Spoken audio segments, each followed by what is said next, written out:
Join me today as we explore what it means to be an embodying Christian. Let me talk to you about something that has been wrecking and reshaping my understanding of what it truly means to follow Jesus. What it means to embody Christ. To be an embodying Christian means your faith is not something you can just switch on and off whenever it's convenient. It's not just something that you remember about on a Sunday just because you have a service. And it's also not about appearances. It's about becoming a living, breathing reflection of Christ in your words, your decisions, your priorities, and especially in how you treat people. We're called to carry Christ and not just talk about him. And that means when people encounter us, they should feel something different. Not perfection, but presence. His presence, his truth, his love. And let me be clear, embodying Christ doesn't mean that your life gets easier. Actually, it often means it gets much harder. Because you're walking against the current now. You're living for a kingdom most people can't yet see. If you belong to the world, it would love you as its own. As it is, you do not belong to the world. Christianity is about becoming. Is about the Christ impulse which entered human evolution through the mystery of Golgotha and lives on as a force of transformation inside each one of us. For Christ is the being who connects heaven and earth, the spiritual and the human. And this means when we embody Christ that we are literally participating in the evolution of humanity itself, helping bridge the physical and the spiritual. Christ is the living force that renews our inner life, leading us to what we call moral imagination, which is the ability to act out of spiritual insight rather than impulse or a habit. In the Last Disciple Teachings book, being a disciple of Jesus means embracing suffering with purpose, not avoiding it. We rejoice in our sufferings because suffering produces endurance. Endurance produces character, and character produces hope. And Jesus never promised comfort, he actually promised struggle and peace inside of it. In this world you will have trouble, but take heart, I have overcome the world. The early church knew this. The disciples weren't looking for an easy way. They were looking to be faithful, even when it cost them everything. Suffering, when united with spiritual insight, becomes an initiation. Just as Christ passed through death and resurrection, we too are invited into a kind of inner resurrection, for every trial can awaken a deeper connection to the divine. The true Christian path is one of inner development, where the soul awakens to its divine origin and destiny. Think about this. The disciples didn't have platforms like we have today, or perks, but they had a mission.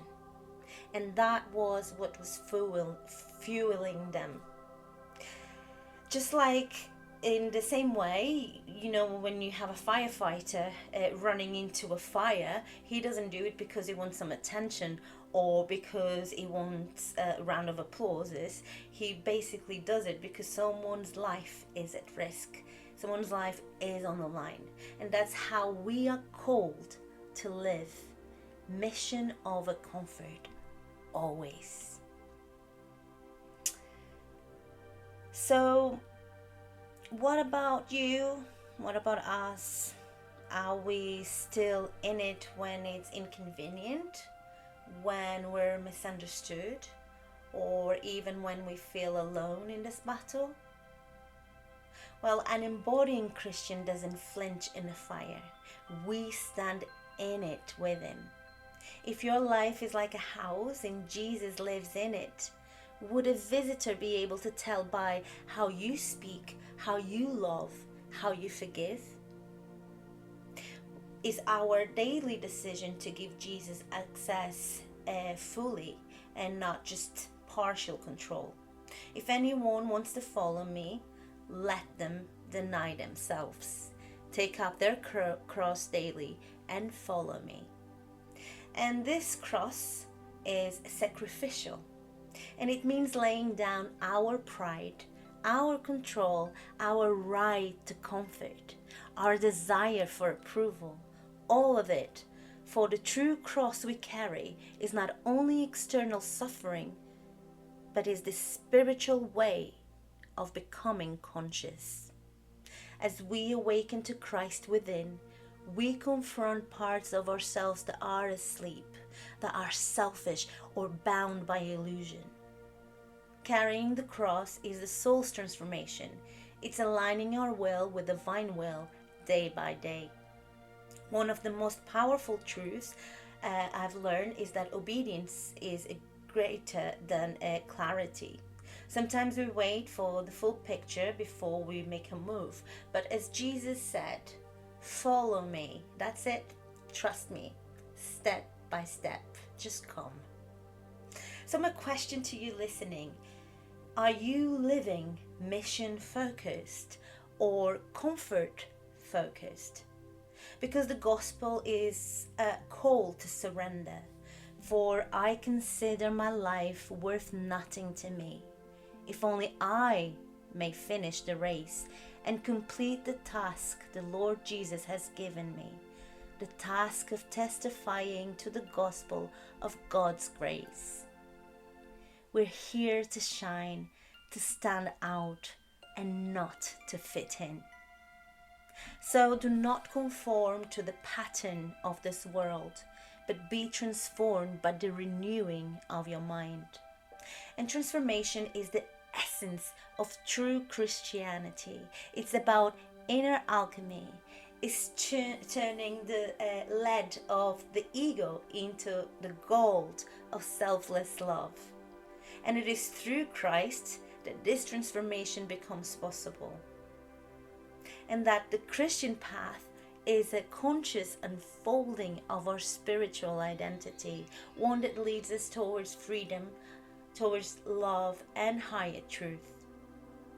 Now, let's talk about faith. Not faith as blind belief, but faith as spiritual strength. In esoteric tradition, faith is understood as the inner organ of sight, the soul's ability to perceive spiritual truth, even when it cannot yet be seen with the eyes. Faith is active alignment with divine reality. It's how we train our inner senses to trust the eternal more than the temporary. You can imagine the spirit world as the sun, and faith as the eye that can see its light. Without faith, we walk in darkness, as we haven't developed the capacity to see yet, not because the light isn't there. Faith is developed as we cultivate the spiritual senses. These senses are not physical, but are an expansion of our inner being, allowing us to perceive higher realms. Just as our physical senses help us interact with the material world around us, our spiritual senses help us perceive the divine, the invisible world, making it about inner knowing and spiritual perception, and not about blind belief. Faith, therefore, becomes a kind of inner vision, guiding us towards truth and wisdom. As we activate our spiritual senses, we start to see and understand things that transcend the material world. We begin to perceive Christ in all aspects of life. not just in the church or in holy moments, but everywhere, every time. In addition to faith, now let's talk about wisdom. Wisdom is the highest form of knowledge. It's about seeing the world with spiritual eyes. It's the ability to discern truth with the heart, soul, and spirit, not intellectually, and allow us to act from a place of knowing rather than just guessing. Now consider our breath. We breathe all day unconsciously, but spiritually, breath is a symbol of how we live.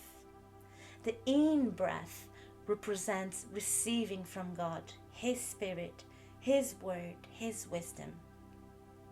The out-breath is our offering back to Him, our love, our choices, our obedience. Breathing in love and breathing out giving love. In esoteric Christianity, every breath is a spiritual act, a rhythm of communion with the divine. When we breathe consciously, we align with the divine rhythm, receiving from above and giving from the heart. So ask yourself, are you simply breathing, or are you alive in spirit too? Are you drawing in truth and offering it back as love in motion? To embody Christ is to move beyond surface level belief, is choosing to keep going, even in weakness, to worship through pain, to love when it costs, to forgive when it's undeserved. This is resurrection power woven into our daily lives. And when others see how you live, how you give, how you serve, they witness something greater. They glimpse the presence that walks within you, with you, quiet, radiant, and real. And so it is.